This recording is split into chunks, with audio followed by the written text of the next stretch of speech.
Todo tuyo, Rodrigo. Podés comenzar nada más. Perfecto, muchas gracias. Bien, generalmente cuando hablamos de causas de muerte, estamos haciendo alusión a lo que la televisión, los medios de comunicación generalmente nos dicen que son, ¿no? Generalmente estamos viendo por la televisión de accidentes de tránsito, coronavirus, terrorismo, pero la verdad es que las principales causas de muerte se alejan un poco de lo que los medios de comunicación mencionan, ¿sí? Bueno, antes que nada, ya Pablo se encargó de presentarme, voy a pasar directamente a las primeras 10 causas de muerte del mundo. La Organización Mundial de la Salud, en el 2016, son datos de hace 4 años, en la actualidad no ha modificado mucho no se ha modificado mucho este ranking, pero si vemos que entre las primeras 2 causas de muerte hay una supremacía de la cardiopatía isquémica y los accidentes cerebrovasculares, y esto se lo acompaña también a las cardiopatías hipertensivas. Por lo tanto, si hacemos un análisis cuantitativo y porcentual de qué nos mata por año a la población mundial, vamos a ver que la cardiopatía isquémica y los accidentes cerebrovasculares ocupan aproximadamente el 53% de las causas de muerte total en el mundo, ¿sí? Y son alrededor de entre 14 y 15 millones de muertes anuales. Por lo tanto, la principal causa de muerte del mundo es la enfermedad cardiovascular. En Argentina hay alguien en la sala que tiene abierto el micrófono, Bruno Bellavilla creo que es. Pablo, fíjate si lo podés silenciar. Sigamos. Las principales causas de muerte no son muy distintas cuando hablamos a nivel país. Por lo tanto, a nivel país, el 40% de las enfermedades, de las muertes anuales, está asociada a enfermedades cardiovasculares, ¿sí? Y otras están asociadas a otras enfermedades no transmisibles, como el cáncer, ¿sí? Y la diabetes. Por lo tanto, estamos hablando básicamente que a nosotros nos aniquila a nivel mundial y a nivel país algún tipo de enfermedad crónica no transmisible que después, más adelante en el ciclo de charlas, el profesor Juan Pablo Ileal va a hacer alusión y va a abordar esa temática, ¿no? Entonces es importante entender cómo la fuerza, como capacidad condicional, tiene nivel de importancia que hace mucho tiempo o históricamente no se le ha asociado a la enfermedad cardiovascular. Generalmente se asocia a las mejoras de la salud cardiovascular a el entrenamiento aeróbico, y esto es verdad, y está bien que se lo haga, ¿sí? Aptitud cardiorrespiratoria de buena calidad posee incidencia positiva sobre la enfermedad cardiovascular, eso está demostrado desde la A a la Z, pero cuando hablábamos de fuerza, nadie podía comprender y nadie asociaba que valores de fuerza se asocien a una reducción de la posibilidad o de enfermarme de una enfermedad cardiovascular o de morirme de alguna enfermedad cardiovascular. Por lo tanto, saber que la fuerza y la masa muscular tiene incidencia positiva en muchos factores o muchas enfermedades metabólicas y no transmisibles, como son, por ejemplo, la diabetes tipo 2, los cánceres, el síndrome metabólico, la discapacidad funcional, que no es una enfermedad, pero básicamente ser incapaz o ser dependiente de o un instrumento o de una persona nos hace acercarnos más a contraer y adquirir enfermedades no transmisibles. La osteoporosis, ¿sí? La osteoporosis y la enfermedad cardiovascular. En este caso particular, vamos a mostrar acá cómo la fuerza previene enfermedades cardiovasculares. Cuando hablamos de enfermedad cardiovascular, tenemos que entender que hay factores de riesgo para la enfermedad cardiovascular. Eso quiere decir que un factor de riesgo es una conducta o una condición que puede aumentar las posibilidades de desarrollar a futuro una enfermedad cardiovascular. Y estos factores de riesgo están ya consensuados dentro de la práctica médica y se habla que, por ejemplo, el sedentarismo, la edad, sobre todo varones después de los 45 años y mujeres después de los 55, tener valores elevados de colesterol, fumar directamente o indirectamente, ya sea por fumar básicamente digamos, fumar yo o que tenga un humo lateral de una persona cercana, ser un prediabético o tener la glucemia alta, no a niveles de diabetes, pero tener glucemia alta indica que en 2 o 3 o 5 años podemos desarrollar una diabetes tipo 2, tener sobrepeso u obesidad, ¿sí? Que esto ya lo ha mencionado el profesor Salazar en la charla anterior, poseer niveles de hipertensión arterial o un historial familiar, como ser algún evento cardíaco en un familiar directo, como ser padre, madre o hermano, ¿sí? Por lo tanto, estos factores incrementan la posibilidad de tener alguna enfermedad cardiovascular. Entonces, ¿cómo la fuerza, el aumento de la fuerza o la prevención de la pérdida de la fuerza va a actuar directamente en cómo estos factores se reducen, ¿no? Y bueno, para eso vamos a echar mano a la ciencia nuevamente y vamos a ver qué dice la bibliografía científica actual, ¿sí?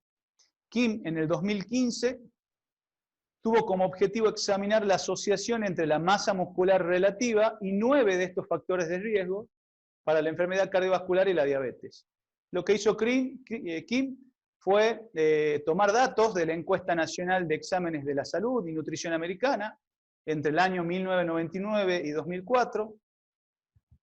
Se incluyó mediciones de absorciometría dual de rayos X o DEXA en un amplio rango de edades. Vemos que hay un rango de edad de 8 a 20 años y se determinó la masa muscular y la masa grasa. La muestra se conformó por 7.321 sujetos de raza blanca, negra y mexicoamericana, y dividieron la muestra en cuartiles o agrupaciones según la masa muscular relativa, siendo los cuartiles superiores los de mayor masa muscular y siendo los cuartiles inferiores los de menor masa muscular. Se analizó el comportamiento de los factores de riesgo según distintos cuartiles y las variables de análisis fueron la proteína C reactiva, la presión arterial diastólica y sistólica, el colesterol total, el colesterol malo, el bueno, los triglicéridos séricos, la glucosa en plasma e insulina. Bien, y el autor encontró que en los cuartiles, ¿sí?, más bajos, ¿sí?, o en el cuartil más bajo, los valores de un nivel adverso de enfermedad cardiovascular y de diabetes, ¿sí?, el riesgo, era más elevado que en los cuartiles más superiores. En cuanto a la presión diastólica, la presión sistólica, la proteína C reactiva, al colesterol total, al colesterol malo, bueno, a los triglicéridos, la glucosa, la insulina. Por lo tanto, ya nos estaba diciendo que poseer menos niveles de masa muscular nos aumentaba el riesgo de un nivel adverso o de tener alguna situación adversa con respecto a la enfermedad cardiovascular. Y esto se ve gráficamente de una mejor manera en esta imagen. Cómo la glucosa tiene una ligera tendencia a disminuir cuando aumenta la masa muscular. Este es el cuartil de menor masa muscular y aumenta de cuartil a cuartil hasta el cuartil de mayor masa muscular. Si bien en la glucosa, y estadísticamente significativo, acá, ¿dónde está la glucosa? Acá, no le dio valores de diferencia. En valores absolutos podemos ver que hay una diferencia entre la probabilidad, acá y acá, pero se observa una tendencia a la baja, donde claramente la diferencia es significativa entre cuartil y cuartil es en el comportamiento de la insulina plasmática. Por lo tanto, la insulina plasmática, voy a poner el puntero para que se observe mejor, puntero láser. Por lo tanto, la insulina plasmática parece comportarse en una relación inversa entre la masa muscular y sus niveles en sangre. Por lo tanto, acá estamos hablando que tener una buena masa muscular, al parecer, en este estudio por lo menos, nos está dando una mejora en la resistencia de la insulina a nivel celular. Otras variables que mostraron cambios fueron el colesterol total, ¿sí?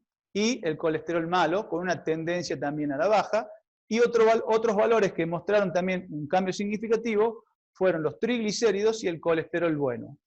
Este descenso del colesterol bueno está asociado a que el colesterol total también bajó. Por lo tanto, no hay que alarmarse de decir, uy, me baja el colesterol bueno, ¿sí? Es un muy buen indicador. La presión sistólica se ve afectada de acuerdo a la masa muscular y parece que la presión diastólica se mantiene en situación constante.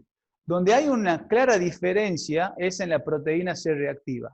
La proteína C reactiva, y seguramente hay médicos en la sala que pueden hablar un poquito mejor de esto que yo, pero generalmente la proteína C reactiva es una proteína que se solicita en análisis sanguíneos y cuando se encuentra en valores altos, está hablando de un proceso inflamatorio elevado y que generalmente está asociado a un aumento de la posibilidad de sufrir infartos o enfermedades cardiovasculares, enfermedades autoinmunes o enfermedades o desarrollos de cánceres, ¿sí? No soy un especialista, pero es importante saber eso. Entonces, el autor concluye que este estudio demuestra una asociación inversa entre los niveles adversos de factores de riesgo para la enfermedad cardiovascular, ¿sí? Y la masa muscular relativa. Básicamente dice asociación inversa. Más masa muscular, menos probabilidad o factor de riesgo para la enfermedad cardiovascular. Los niveles de factores de riesgo para la enfermedad cardiovascular se ven aumentados en jóvenes entre 8 y 20 años con menor masa muscular relativa. Por lo tanto, estamos hablando que esto es algo que afecta no solamente a sujetos mayores o adultos, sino incrementar la masa muscular y la fuerza en niños desde el momento que ellos lo puedan hacer. Cuando hablamos de fuerza desde edades muy, muy tempranas, a partir de los 5 años, y cuando hablamos de masa muscular, posadolescencia, después del despertar hormonal, ¿sí? Es importante para, y vamos a ver después, para el futuro de la enfermedad cardiovascular. En este estudio nos permite deducir que poseer buenos valores de fitness muscular desde temprana edad nos permite prevenir niveles adversos para la enfermedad cardiovascular y la diabetes, ¿sí? Sigamos viendo evidencia. Un estudio muy interesante de Srikantan en el 2015 se propuso evaluar la relación entre los componentes de la composición corporal y la mortalidad en pacientes con enfermedad cardiovascular. Dijo, bueno, a ver, ¿cómo está relacionado mi composición corporal y la probabilidad o la mortalidad por enfermedad cardiovascular? Se analizó la composición corporal en una muestra con DEXA, o absorciometría dual de rayos X. Es un escáner donde se escanea la composición corporal, entre otras cosas. Los datos se extrajeron de la Encuesta Nacional de Salud Nutrición Americana, en el 2000, desde el 99 al 2004. Se analizaron 6.451 sujetos mayores de 20 años con enfermedad cardiovascular, y se dividió la muestra básicamente entre grupos que tenían mucha masa muscular, independientemente si tenían poca o mucha grasa, y grupos que tenían poca masa muscular, independientemente si tenían mucha o poca grasa, ¿sí? No nos perdamos, ¿sí? Se controló longitudinalmente la muestra, y se registraron las muertes por enfermedad cardiovascular y naturales durante 7 años. Se siguió a los sujetos durante 7 años y se controló cuáles de estos sujetos se iban muriendo o enfermando. ¿Sí? Muy interesante estudio. Y lo bueno de este estudio, o lo paradójico de este estudio, que generalmente está consensuado que tener un índice de masa corporal normal, ¿sí?, está asociado a buenos niveles de salud.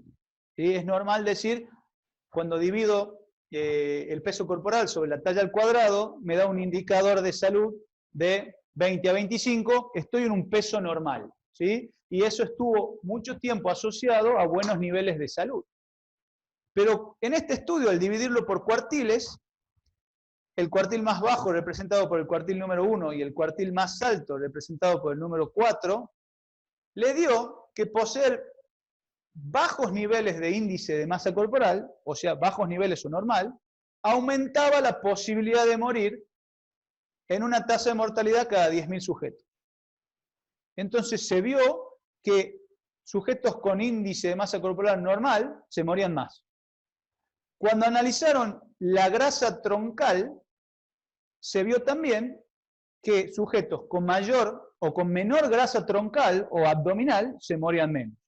Y era una cosa rara porque esto es una paradoja. Generalmente tener bajo índice de masa corporal y baja grasa me hace morir menos. Pero en este caso a los autores le daba al revés. Eso lo llamó el autor obesidad paradójica. ¿Sí? Una paradoja que hasta el momento no tenía explicación. Pero al momento de analizar la menor masa muscular, acá representado en azul, el índice de masa muscular, también se relacionó que tener bajos niveles de masa muscular aumentaba la tasa de mortalidad. ¿Y cómo? Aumentar la masa muscular, el índice de masa corporal y el índice de masa grasa nos reducía la tasa de mortalidad. ¿Sí? Una cosa muy rara que llevó a los investigadores a decir, bueno, a ver, pará. Acá está dando algo bastante poco claro. Porque cuando analizamos la tasa de muerte por otras causas naturales, daba exactamente igual. ¿Ves? La tendencia es exactamente igual. Entonces, dijeron, bueno, hagamos una cosa. Dividamos a los tipos que tienen mejor masa muscular para un lado y dividamos los tipos que tienen menor masa muscular para el otro. Independientemente de su índice de masa corporal y su tejido adiposo. Entonces ahí se tornaron un poco más entendibles las cosas. Si analizan acá, esta barra roja es la masa muscular. ¿Sí? Dos grupos de buena masa muscular ocupando el cuartil 3 y 4, ¿no? Como un grupo que tiene alta cantidad de grasa abdominal junto con alta contenido de músculo y un grupo que tiene poca grasa abdominal y un alto contenido de músculo. Lo que tienen que observar ustedes acá es la mortalidad total, representada en la línea roja, y la mortalidad por enfermedad cardiovascular, representada en la línea amarilla. ¿Sí? ¿Y cómo la mayor tasa de mortalidad se vio asociada a un índice de masa corporal normal, pero a una pobre masa muscular y un pobre tejido adiposo? Y cómo a medida que cuando se analizaba también la poca masa muscular y mayor cantidad de grasa y un BMI más alto o un índice de masa corporal, la tasa de mortalidad se mantenía medianamente constante. ¿Dónde hay un claro cambio en la tasa de mortalidad? En los grupos que poseen mayor cantidad de masa muscular. ¿Sí? Independientemente de lo que indique el índice de masa corporal. Este sería un índice de masa corporal de obesidad 1, ¿sí? Y este sería un índice de sobrepeso, de acuerdo a los valores de índice de masa corporal.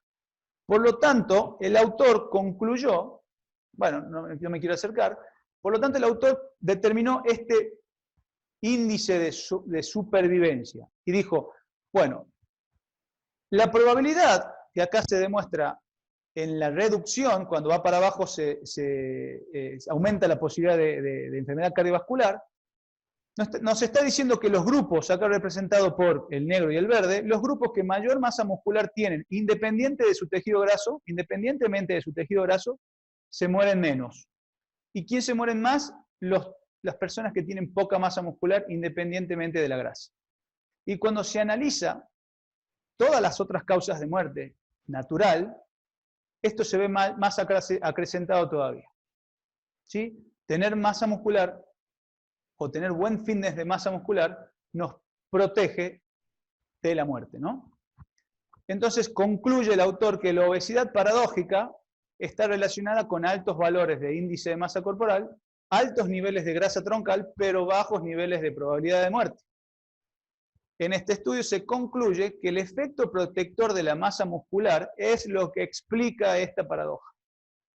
Altos niveles de masa muscular, independientemente del contenido graso del tronco, parecen proteger y aumentar la probabilidad de sobrevivir a eventos cardiovasculares y a otras causas naturales. Estos resultados resaltan la importancia del fitness muscular en la prevención de estos eventos cardiovasculares, y la recomendación práctica sería obtener niveles adecuados de masa muscular lo más pronto posible en la vida adulta. Otro estudio muy, muy importante y de alto rigor científico lo realizó Hodgkin en el 2019, recién salido del horno. El autor hizo un estudio de revisión sistemático, que es recolectar una alta cantidad de evidencia científica, someterla a unos criterios de inclusión muy rigurosos y determinar una conclusión y un análisis estadístico final que se denomina metaanálisis, ¿no? Se realizó una revisión sistemática, eso lo acabo de estudiar, de decir, y estos son los criterios de inclusión. Lo importante es que de 1.211 estudios, 39 nomás se aceptaron con los criterios de inclusión que propuso el autor.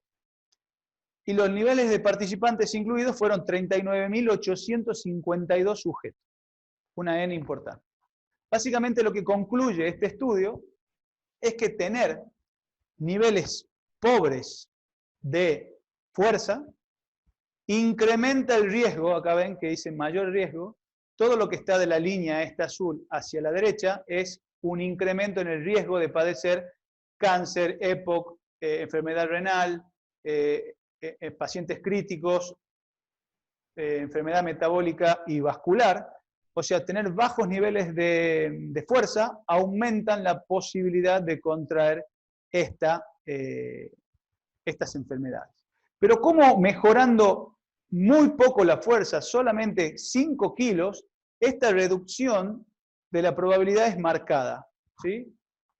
Entonces, para comprender mejor, los amigos de FISAC, en una muy linda infografía, nos demuestran que la fuerza y la mortalidad en población clínica post-intervenida, ¿sí?, de enfermedades cardiovasculares, niveles de fuerza pobres aumenta el 106% la probabilidad de morirse en enfermos críticos, el 140% en enfermos de cáncer, el 84% en enfermedad renal, el 36% en enfermedad pulmonar obstructiva crónica.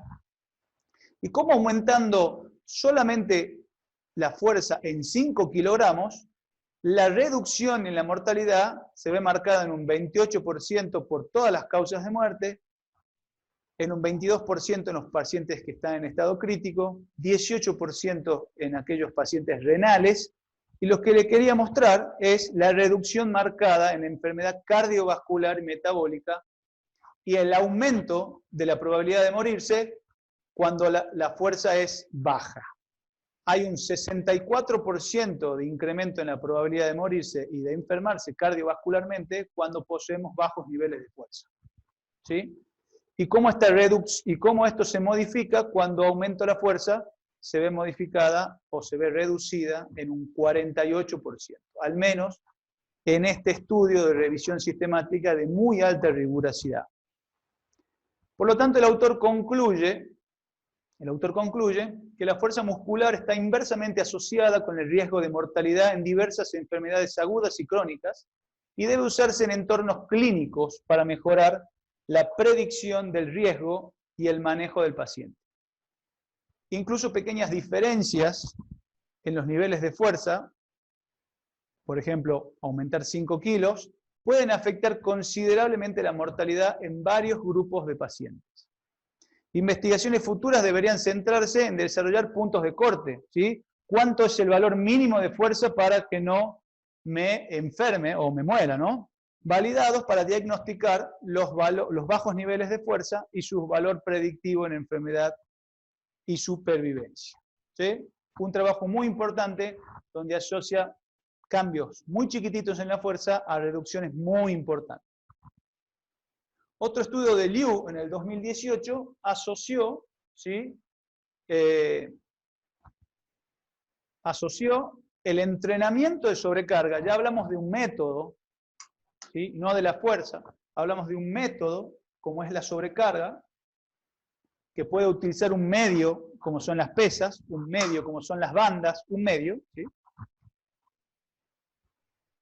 Investigó la asociación entre el entrenamiento de sobrecarga y los riesgos de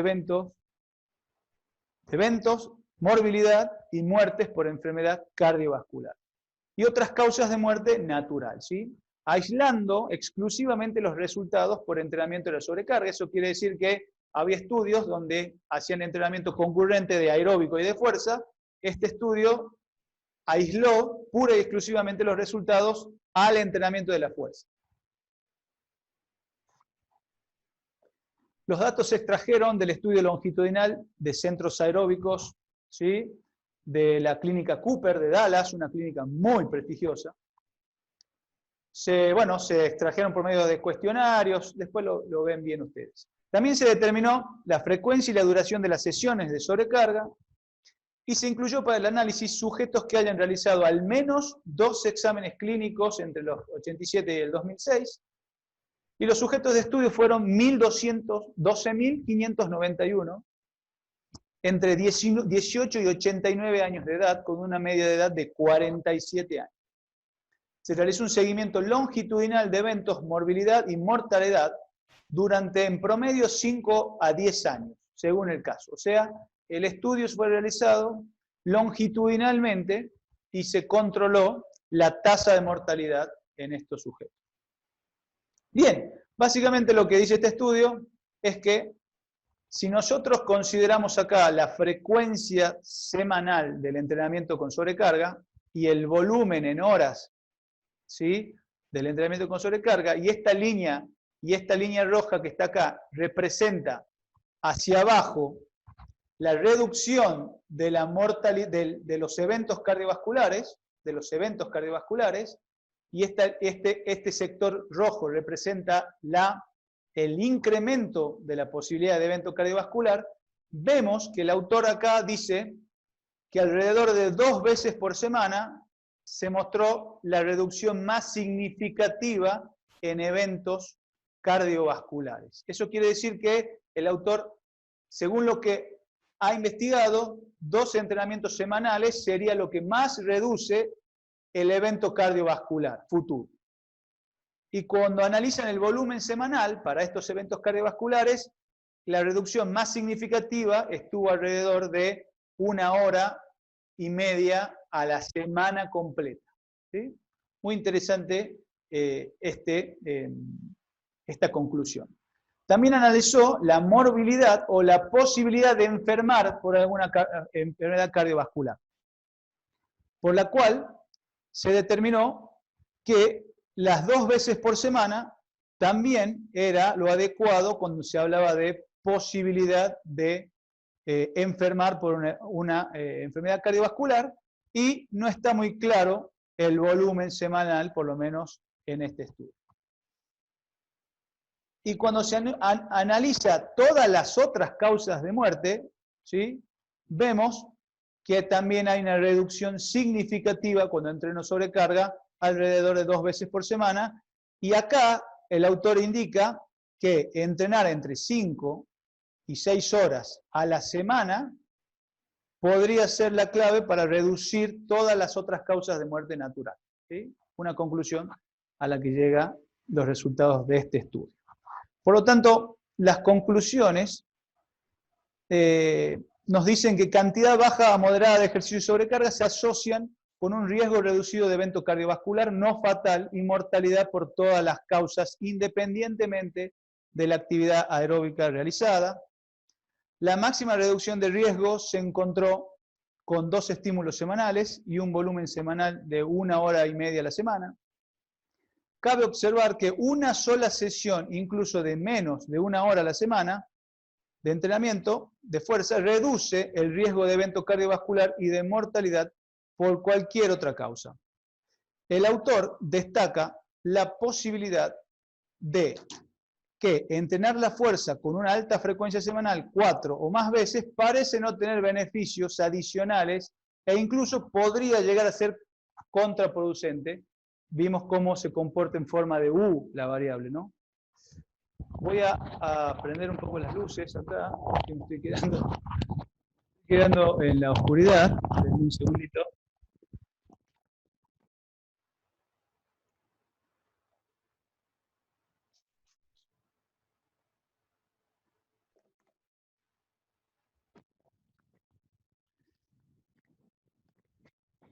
Ahora sí, sigamos.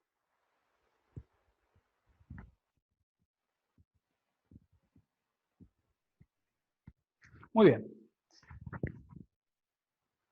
Cuando hablamos de niños, ¿sí? Cuando hablamos de niños, también tienen su importancia, ¿no? Porque parece que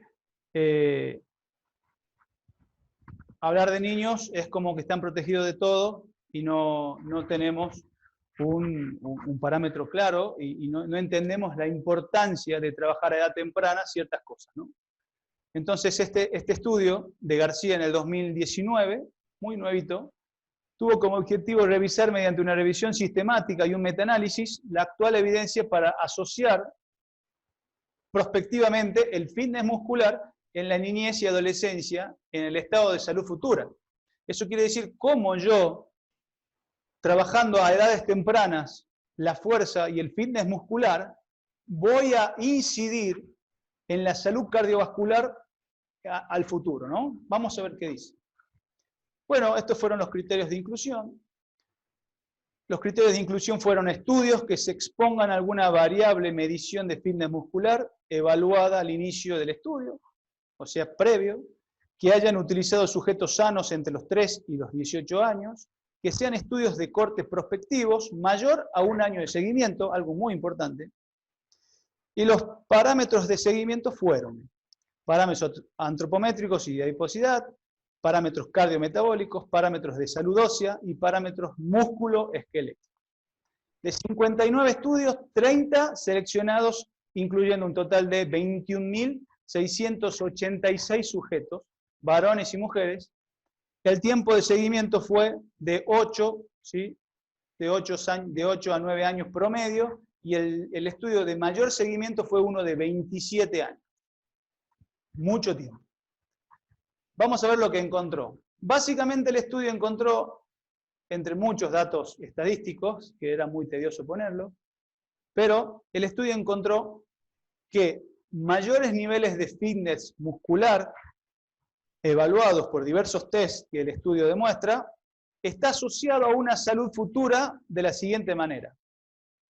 Va a estar asociado a un menor índice de masa corporal futuro, un menor grosor de pliegues cutáneos, una menor resistencia a la insulina, menos triglicéridos, menos riesgo para enfermedad cardiovascular, y va a estar asociado a una mayor densidad mineral ósea, ¿sí?